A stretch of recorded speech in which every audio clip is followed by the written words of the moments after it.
Hey everyone, welcome back to the channel. Have you ever been in a situation where you had to choose between keeping the peace and standing up for what's right? Well, buckle up because today's Reddit story is about to put you right in the middle of that impossible choice. Picture this: a family birthday party, an expensive cake, and one moment that turned everyone against our storyteller. This one's got family drama, generational clashes, and a twist that'll have you questioning whether our protagonist is a hero or a villain. Trust me, by the end of this story, you'll be debating with yourself about what you would have done. So grab your favorite snack, get comfortable, and let's dive into this birthday party disaster that's about to divide the internet. The frosting roses were perfect, delicate pink petals crafted with the kind of precision that justified every dollar of the 120 we'd spent. Three-way split, 40 each, and worth every penny to see the joy light up Margaret's face on her 70th birthday. I stood in the corner of her daughter's living room, watching my girlfriend Sarah arrange the final candles, when the front door burst open with the familiar chaos that announced her brother Jake's arrival. "Sorry we're late," Jake called out, wrestling a diaper bag off his shoulder, while his wife Emma corralled their 2-year-old son Tyler, who was already making a beeline for the coffee table laden with gifts. Emma moved with practiced efficiency, her voice taking on that sing-song tone parents use in public, cheerful but slightly strained. The toddler moved with that particular brand of destructive energy that only small children possess, hands reaching, fingers grasping, leaving sticky fingerprints on everything within his surprisingly extensive reach. I'd met Tyler exactly 3 times before this, and each encounter had followed the same pattern. Arrive like a tornado, touch everything, leave devastation in his wake, while his parents smiled indulgently and made excuses about exploring his world. Today felt different, though. Today there was expensive cake involved. Margaret's eyes sparkled as we gathered around her, the room filling with that anticipatory hush that precedes the birthday song. Her silver hair was freshly styled and she wore the pearl earrings that had been her mother's. This was her moment, her celebration. Sarah struck a match, the small flame dancing as she lit each candle with ceremonial care. The cake sat like a centerpiece of celebration, vanilla layers with buttercream frosting, decorated with those meticulous roses and delicate silver pearls that had cost extra, but seemed essential for someone as special as Margaret. "Happy birthday to you," we began in unison, our voices blending in the familiar melody that has marked celebrations for generations. Margaret's face glowed in the candlelight, her hands clasped together with delight. This was the moment we'd planned for, the culmination of weeks of coordination, and the reason we'd all sacrificed a little financially to make her day perfect. But Tyler had other plans. I watched in slow-motion horror as tiny fingers reached up toward the cake's edge. At first I thought maybe he was just curious, drawn by the flickering candles like any child might be. But then his palm made contact with the frosting, and he began to explore with the methodical thoroughness of someone conducting a very messy science experiment. His fingers plunged into the soft buttercream, emerging covered in pink and white swirls that he immediately brought to his mouth. The beautiful roses that had taken the baker an hour to craft disappeared under his grip, reduced to formless smears across his cheeks and chin. Silver pearls scattered across the tablecloth like tiny ball bearings, some rolling onto the floor where they'd undoubtedly become crunching hazards later. My voice caught in my throat mid-song. Around me the singing continued, but I couldn't form the words anymore. I looked desperately from face to face, waiting for someone, anyone, to intervene. Surely someone else was seeing this destruction unfold. Surely Jake or Emma would step in and redirect their son away from the centerpiece of the entire celebration. Instead, I found Jake beaming with paternal pride, his phone already out to capture what he apparently considered a precious moment. "Look at him go," he whispered to Emma, who was giggling behind her hand like Tyler had just performed the most adorable trick imaginable. "He knows good cake when he sees it." The rest of the family seemed equally enchanted by the spectacle. Sarah's aunt cooed appreciatively. Oh, isn't he just precious? While Margaret herself appeared torn between protecting her cake and not wanting to discourage her grandson's enthusiasm. No one seemed to register that $40 of carefully crafted confection was being systematically destroyed by saliva-covered toddler hands. A surge of protective fury rose in my chest.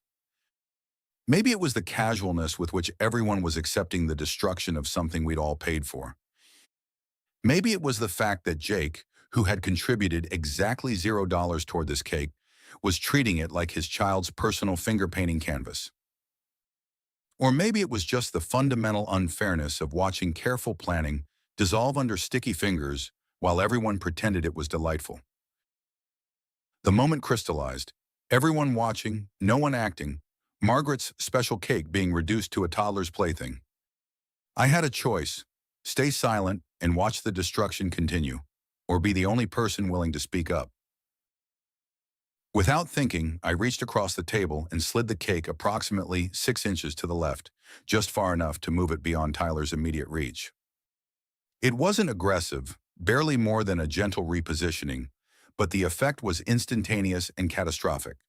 Tyler's face crumpled with a particular outrage that only toddlers can muster when their plans are thwarted. The scream that emerged from his small body could have shattered glass. His entire frame went rigid with indignation before collapsing into a writhing mass of fury, tiny fists pounding the air as if he could somehow summon the cake back within range through sheer force of will. The singing stopped abruptly. Every eye in the room swiveled toward me with the kind of collective disapproval usually reserved for people who kick puppies or steal from charity boxes. The temperature in the room seemed to drop 10 degrees as I found myself at the center of a silent but deafening accusation. "Oh, Tyler, sweetie, what's wrong?"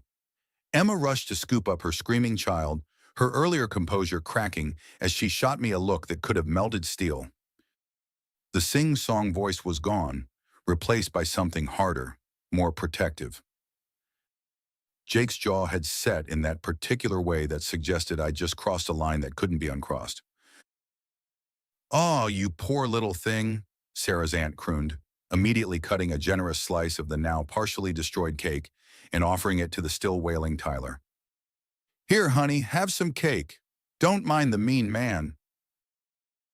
I felt my face burning as the entire room mobilized to comfort Tyler while treating me like I'd committed some unforgivable sin. The rational part of my brain knew I should probably apologize, smooth things over, let it go. But the part of me that had watched $40 of cake get finger-painted by a toddler while his parents took photos wasn't quite ready to back down. "Look," I said, trying to keep my voice calm and reasonable despite the accusatory stares. What he was doing was incredibly unhygienic. This isn't his birthday cake, and he's old enough to learn that he needs to wait literally 1 minute until someone gives him a proper slice instead of destroying everyone else's celebration and covering it with his germs. The silence that followed was deafening. You could have heard a pin drop if not for Tyler's continued wailing, which had now been upgraded to the kind of performance that suggested mortal injury rather than minor inconvenience. Jake's face had gone from disapproving to thunderous. "He's 2 years old, why?" he said, each word carefully enunciated like he was explaining something to someone particularly slow. "Kids explore with their hands. It's a normal development. And you just ruined Margaret's birthday party over a little frosting," Emma added, bouncing Tyler in her arms while glaring at me over his head. Her voice carried the righteous indignation of a mother defending her cub. "He's just a baby." I felt my girlfriend's hand touch my arm, not supportive, but warning. A gentle pressure that clearly communicated, "Back down, apologize, fix this." Around us, the family had begun to murmur among themselves, and I caught fragments like "so uptight" and couldn't just let it go, and poor little Tyler. Standing there in that living room surrounded by people who thought I was the villain in this story, I began to question everything. Was I really just a grumpy asshole who couldn't tolerate normal childhood behavior? Had I overreacted to something that was actually sweet and innocent? The collective judgment of an entire family is a powerful thing, and it was starting to make me doubt my own perception of what had just happened. But then I looked at the cake, our expensive, carefully chosen, lovingly planned cake, now bearing the clear marks of small handprints and missing several decorative elements entirely. I thought about Jake's empty hands when he'd arrived, his pattern of never contributing to group gifts, his assumption that everyone else's efforts were fair game for his child's entertainment. The room felt smaller now, the air thicker with unspoken judgment. Margaret sat quietly in her chair, the moment that should have been hers overshadowed by the conflict I'd created. Maybe I was wrong. Maybe I should have just smiled and let it happen. But as I stood there being treated like the party's villain, I couldn't shake the feeling that sometimes being the only person willing to speak up doesn't make you wrong. It just makes you unpopular. That's all for today's story. Hope you enjoyed the ride. If you did, give this video a thumbs up and hit that subscribe button to help me reach my first 1,000 subscribers. It really means a lot. And hey, if you're still craving more drama, mystery, or chaos, check out the next story right here on the screen. See you in the next one.